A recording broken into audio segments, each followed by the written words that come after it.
हे अर्जुन, हम और तुम ये शरीर नहीं हैं। हम तो इन शरीर के अंदर रहने वाली आत्माएं हैं। ये शरीर तो केवल हमारे रथ हैं।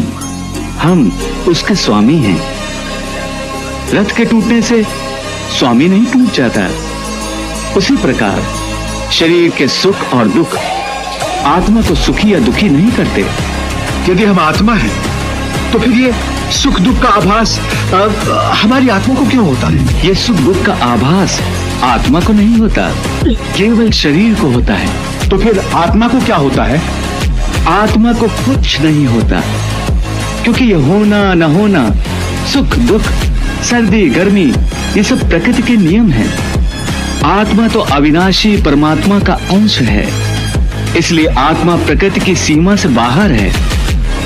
आत्मा अचिंत्य है, मानवीय चेतना के चिंतन के घेरे में नहीं आती। अर्जुन, आत्मा पर प्रकृति और सृष्टि के नियम लागू ही नहीं होते, क्योंकि वो सृष्टि और प्रकृति दोनों ही की पहुंच से बाहर है। जैसे एक चिंगारी अग्नि का ही अंश होती है, वैसे ही आत्मा परमात्मा का ही अंश होता है। इसलिए वो नित्य, अजन्मा, सनातन और सर्वव्यापी है, स्थिर रहने वाला और अचल है।